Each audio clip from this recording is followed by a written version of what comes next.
kinerja perusahaan itu ya, tertahan dengan angka-angka yang sudah dalam 4-5 tahun terakhir itu ya begitu-gitu saja. Nah, disitulah kemudian kami menyusun tim untuk mensosialisasikan. Yang enak-enak itu apa? Wah, komisinya 6%, nggak perlu ngantol. Kita mempromosikan sudah mendapatkan sebuah efek balik terhadap bagaimana profesi mitra usaha tersebut.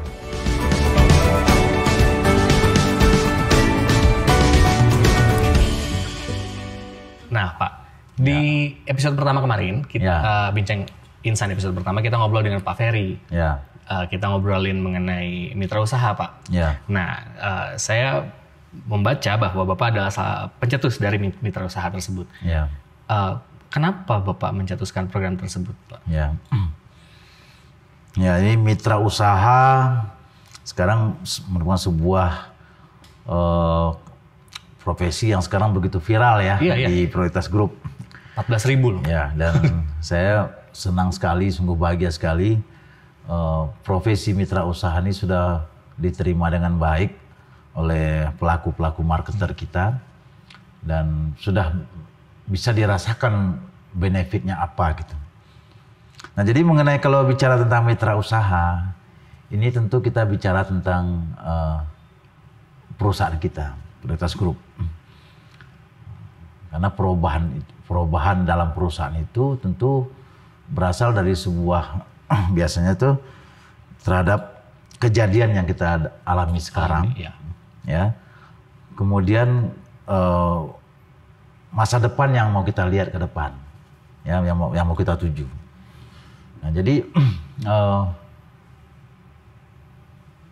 perubahan mitra usaha, perubahan konsep mitra usaha itu, ini memang sebuah konsep yang ini adalah konsep pertaruhan sebenarnya.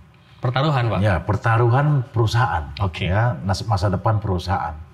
Karena pada posisi sebelum kita bertransformasi ke mitra usaha, kita mengalami banyak problem-problem.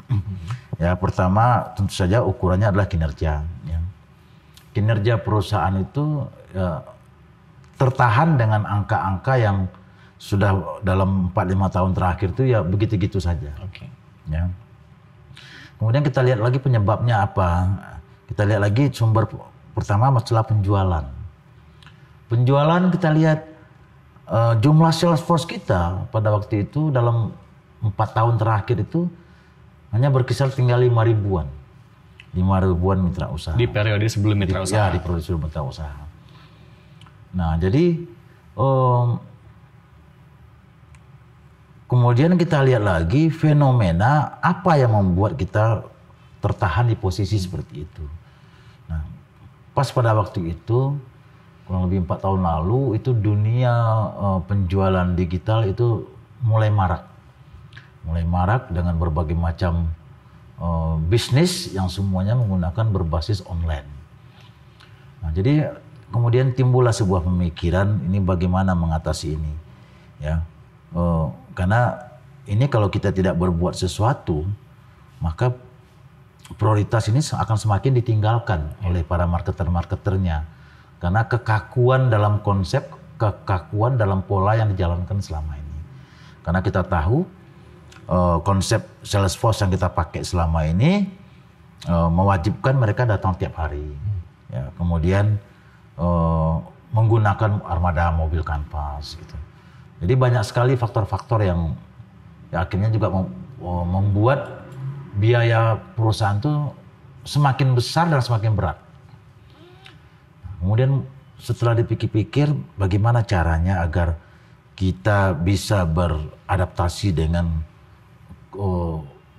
kondisi bisnis di masa depan, tapi kita tetap bisa menjaga resistensi yang baik di pelaku-pelaku marketer internal kita. Oke. Yang notabene itu adalah Salesforce yang selama ini memang artinya kan kalau kita bicara 5.000, kan 5.000 orang berjuang bergantung terhadap perusahaan ini. Iya. Ya kan nggak mungkin ujuk-ujuk kita walaupun punya konsep yang kita lihat di luar itu konsepnya hebat, canggih, semuanya main digital, tidak main orang. Tidak mungkin tiba-tiba kita main buang orang saja, 5.000 orang main pangkas. Kita abaikan perjuangan mereka selama ini membesarkan perusahaan gitu.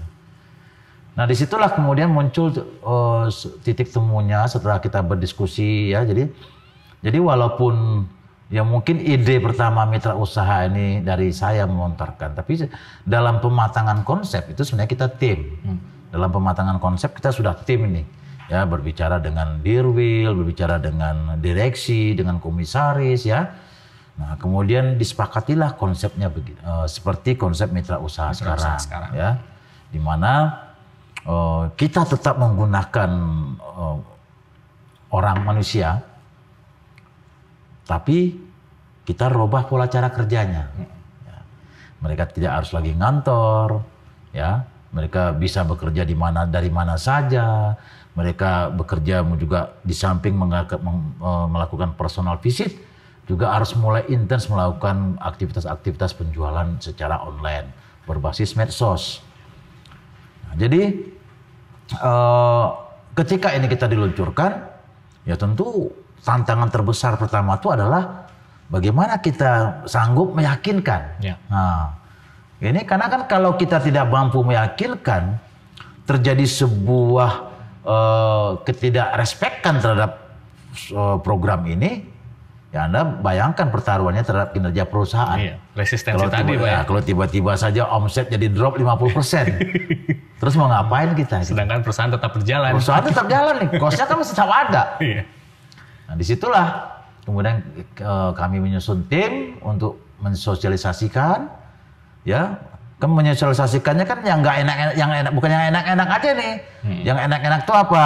Wah komisinya 6%, nggak perlu ngantor. Wah itu diterima dengan senang hati. Tapi ketika disampaikan, ini cut cost, tidak ada uang makan harian, tidak ada honor bulanan, mobil kanvas dijual. Nah disitulah pentingnya respect tadi. Ya, ketika mereka respect terhadap kita, mereka yakin bahwa kebijakan inilah kebijakan yang terbaik buat kelangsungan dan eksistensi serta masa depan yang lebih baik buat perusahaan kita. Jadi kembali lagi kuncinya adalah trust and respect, itulah yang akan membawa semuanya menjadi mudah. Semuanya menjadi mudah. Ya. Itu Pak Sandi. Siap. Sebuah jalan tengah ya Pak ya. Yang akhirnya menjadi jawaban untuk perubahan zaman. Tuh mitra usaha. Oke. Terima kasih Pak. Dan untuk si mitra usaha sendiri Pak, menurut Bapak, kenapa mitra usaha itu bisa memiliki member sebanyak sekarang Pak, 14.000, dan kenapa orang-orang yang belum bergabung tuh harusnya bergabung dengan mitra usaha gitu Pak? Nah jadi pertama tentu kita bicara tentang benefit dari mitra usaha yang selama ini sudah mungkin sudah sangat kita ingat ya dalam kepala kita. Begitu banyak kemudahan-kemudahan di mitra usaha ini. Nah, yaitu penghasilannya cukup bagus ya, bahkan sekarang juga ditambah dengan point reward ya, setiap penjual dapat point reward. Kemudian bisa ya waktunya fleksibel lah semuanya, siapapun bisa jadi mitra usaha, mengatur waktunya fleksibel gitu, dan perusahaan tetap memberikan sebuah pengawalan dan sebuah guiding terhadap bagaimana mitra usaha ini bekerja dan bagaimana perusahaan mitra usaha ini terhubung dengan perusahaan. Makanya perusahaan juga menyiapkan sebuah software aplikasi bagi mitra usaha kita, bagi semua marketer kita yang kita sebut dengan PG Mobile. Ya. Nah, tapi kemudian kan ketika program ini kita sudah anggap baik, kemudian bagaimana kemudian caranya menghasilkan kan gitu. Karena program yang baik saja kalau tidak tersosialisasi dengan baik, terpromosikan dengan baik, ya belum tentu bisa memberikan benefit. Ya. Nah, untuk itulah berbagai macam program-program kita rancang. Ya, program target penambahan 20.000 mitra usaha. Ya. Kemudian kita buat rancang program-program yang secara reguler kita mengadakan apresiasi bagi mitra usaha. Kemudian program-program yang mendorong semua mitra usaha aktif melakukan promosi, membantu perusahaan dalam memviralkan berbagai macam program terhadap mitra usaha itu sendiri. Nah, kita sebut bagaimana kita semua harus mensupport dan dalam rangka membranding profesi mitra usaha tersebut. Nah, itulah yang kita dilakukan secara terus-menerus sehingga alhamdulillah mitra usaha itu akhirnya bertumbuh dan berkembang sampai menjadi 14.000. Ya. Walaupun 14.000 itu kita juga sadari belum semua menjual. Ya. Kalau kita lihat data lagi hanya menjual sekitar 6.000 orang. Ya, mungkin kalau mau lebaran nanti naik lagi menjadi 7.000. Nah, ini adalah sebuah problem yang berbeda. Tantangan ya, Pak ya? Ini adalah merupakan sebuah problem yang berbeda. Satu sisi kita memviralkan, kita mempromosikan, sudah mendapatkan sebuah efek balik terhadap bagaimana profesi mitra usaha tersebut. Tapi ketika tujuan kita ingin bagaimana mitra usaha itu menjadi sebuah profesi yang memang bisa memberikan manfaat besar, bisa memberikan sebuah kesuksesan, ya tentu ini harus ada langkah-langkah lanjutannya, ya baik itu pembinaan, ya yang sedang terus dilakukan oleh Departemen SDM, kemudian juga bagaimana kita menciptakan sebuah, ya kembali lagi kita membangun sebuah respect manajemen yang baik sehingga orang siapapun yang baik yang sudah bergabung sebagai mitra usaha ataupun yang belum bergabung sebagai mitra usaha semakin percaya dan yakin bahwa ini adalah sebuah peluang dan kesempatan yang menjanjikan untuk bisa mendapatkan penghasilan yang sebesar-besarnya di perusahaan kita ini. Nah, inilah tantangan kita ke depan yang harus terus kita perjuangkan ya oleh semua departemen ya, khususnya departemen yang berkaitan dengan marketing ya, Departemen SDM, Departemen Promosi ya, Departemen KRR melalui analisnya maupun departemen-departemen lain yang intinya harus kita sama-sama perjuangkan bagaimana target goal 20.000 mitra usaha itu kita bisa capai. Ya. Gitu. Mantap. Jadi memang mitra usaha ini bukan cuman sebuah langkah yang 1 bulan selesai, tidak ya. Sebuah proses panjang dan banyak tantangannya. Nah, kira-kira Pak untuk pendengar di luar sana Pak, apa sih kira-kira value dari Prioritas Group yang bisa berguna untuk semua orang Pak? Ya. Nah ini pertama mungkin harus karena ini kan banyak yang baru-baru ya. Ada yang baru bergabung setahun, 2 tahun, 3 tahun. Mungkin saya cerita sedikit tentang bagaimana founding father perusahaan kita Prioritas Group, yaitu Bapak Haji Muhammad Saleh dan Bapak Cahyadi Tejakusuma, serta didukung oleh Dewan Pendiri lainnya, membangun usaha ini. Ya. Bahwa usaha ini dibangun dengan begitu bersusah payah, dengan begitu sederhananya, dengan begitu totalitasnya. Mungkin bagi kita yang tahunya Prioritas Group sudah sebesar ini mungkin agak di luar logika gitu. Nah, mungkin bagi yang sudah membaca buku We Are Prioritas Group, mungkin bisa sedikit punya gambaran terhadap bagaimana perusahaan ini didirikan. Nah, jadi itu value-value yang sebenarnya ya bukan hanya bagi semua insan Prioritas Group, termasuk saya pun itulah menjadi sebuah panduan, guiding dalam diri kita.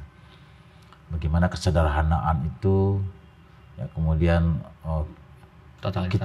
totalitas ya, kemudian kita saling menghargai, ya mengapresiasi bagi yang berprestasi. Ya. Nah, itu menjadi sebuah guiding. Nah, sehingga alhamdulillah kalau kita lihat sekarang mungkin posisi khususnya lah posisi seperti kami ya yang mungkin dari udah 16 tahun sebagai direktur operasional atau mungkin lebih lagi kepada Bapak pendiri perusahaan kita. Mungkin kalau kita bicara tentang kekayaan, bicara tentang kesenangan, materi, dan jabatan, itu rasanya apa sih yang mau dikejar lagi gitu, ya. Nah, tapi kan atau sebaliknya, mungkin sudah bisa mungkin kalau sekedar menikmati hasil kerja keras selama ini dengan hal-hal yang kalau kita lihat di luar sana banyak sultan palsu sekarang kan. Betul, nah, Di prioritas grup ini begitu banyak sultan sekarang nih Mas Andi. Cuma rendah hati semua. Cuma semua tidak bergaya sultan. Iya. Ya, kantor sendal jepit, rokok-rokokan, tetap nasinya si bungkus. Ya. Stylenya enggak sultan. Ya. Nah, jadi menurut saya itu value menurut saya yang menurut saya sangat baik dipegang oleh kita semua. Kesederhanaan. Ya, jadi tidak boleh ada rasa sombong ya. Walaupun jabatan kita mungkin sudah jauh berbeda, materi yang dipunyai berbeda, tapi tetap kita ketika berada dalam sebuah wadah perusahaan, ya kita sama-sama, kita sama. Ya, tidak perlu harus menonjolkan siapa, kita semuanya. Ya masing-masing bekerja sesuai dengan profesi masing-masing. Ya. Kemudian tidak perlu saling berlomba-lomba untuk menunjukkan siapa yang lebih hebat, lebih baik gitu. Ketua semua pekerjaan punya porsi. Sebaik-baiknya pekerjaan itu adalah ketika kita bisa menjalankan amanah yang ada di tangan kita. Ya. Karena ketika semua kita bekerja sesuai dengan amanah masing-masing, enak perusahaannya jalannya gitu. Begitu juga saling respect dan saling hargai ya, tanpa dengan mengabaikan hal-hal lain yang di luar patron-patron bagaimana sebuah organisasi itu berjalan dengan baik gitu. Dan itu yang kita rasakan sekarang sehingga ya saya kasih contoh nyata aja lah Pak Sandi.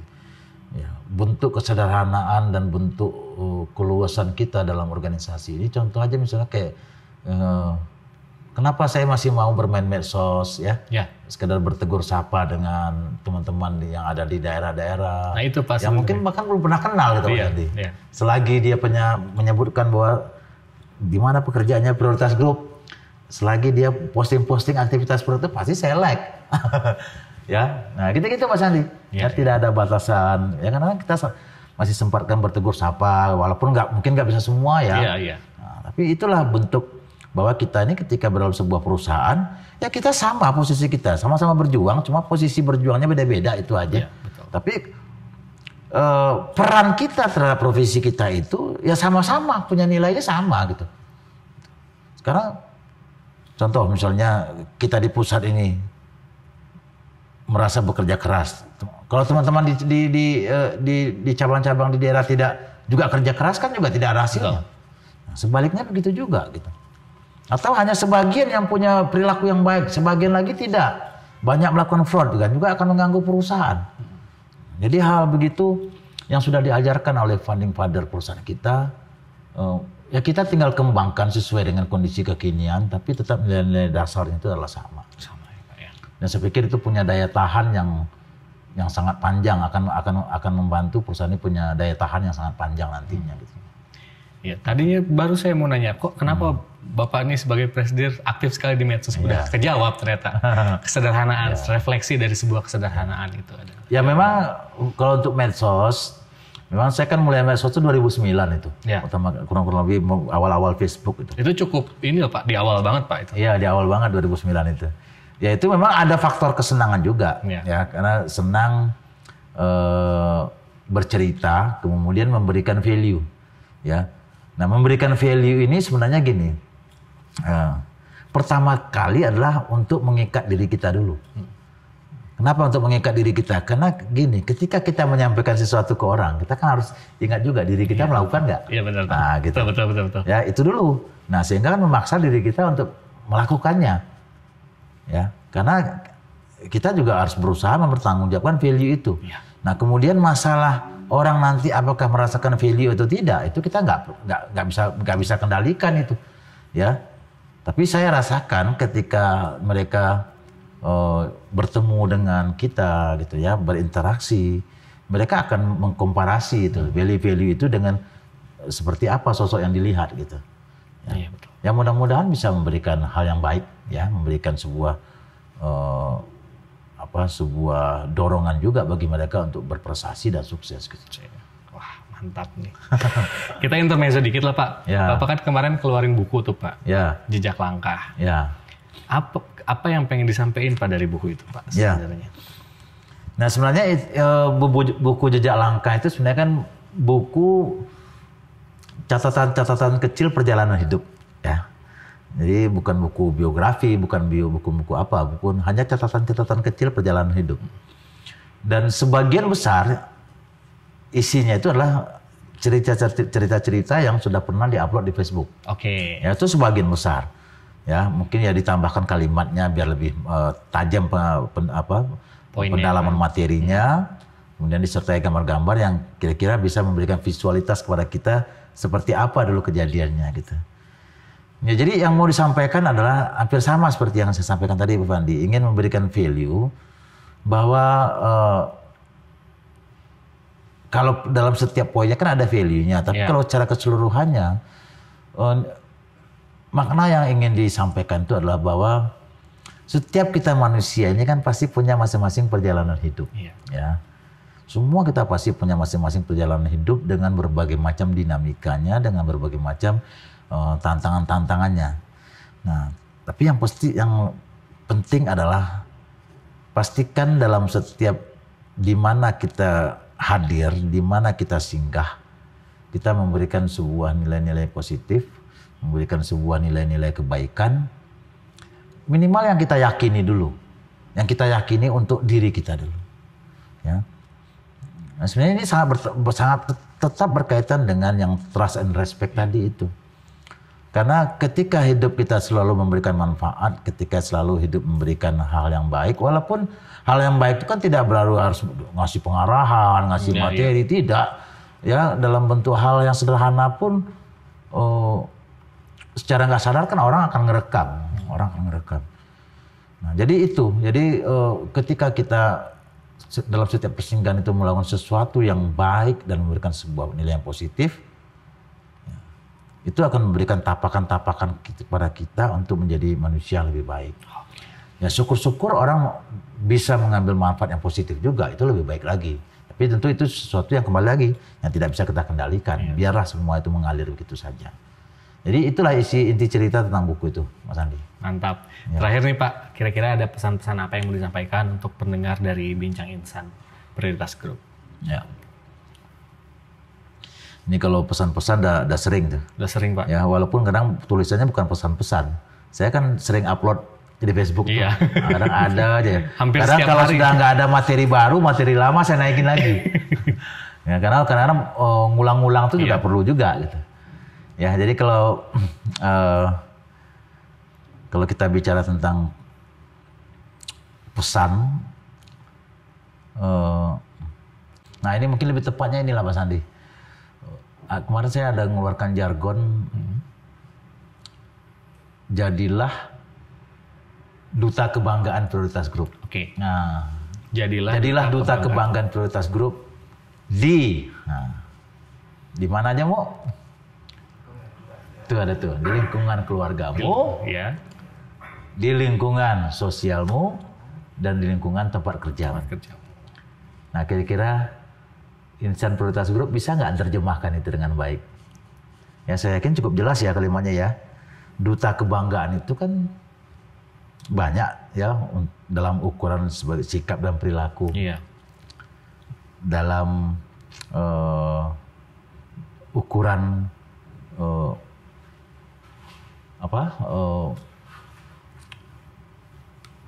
berkemampuan dan kepiawaian dalam berkomunikasi, ya. Dalam masalah bagaimana kualitas diri, ya. Banyak hal yang membuat kita tuh akhirnya bisa dicap orang adalah sebagai seorang insan Prioritas Group yang punya kualitas yang luar biasa. Jadi harusnya menurut saya hal ini menjadi sebuah guiding bagi kita semua. Karena itu juga mungkin yang saya lakukan juga terhadap diri saya gitu. Oke. Ya. Nah, jadi sehingga kita sebagai manusia bukan hanya hidup di lingkungan perusahaan, tapi bagaimana ketika kita mendapatkan banyak hal di perusahaan ini, kita bisa juga share terhadap di lingkungan keluarga kita, di lingkungan sosial kita. Ya, sehingga orang melihat kita itu benar-benar bisa menjadi manusia yang bermanfaat bagi semua. Nah itu tuh yang tadi, jadilah duta kebanggaan Prioritas Group di lingkungan keluargamu, di lingkungan sosialmu, dan di lingkungan tempat kerjamu. Terjemahkan di komentar nanti. Di komentar nanti. Pokoknya komentar paling keren kita pin paling atas nanti. Oke, terima kasih Bapak. Sama-sama. Selamat Hari Munaf sudah bersedia untuk hadir di Bincang Insan Prioritas Group. Banyak value yang bisa kita ambil.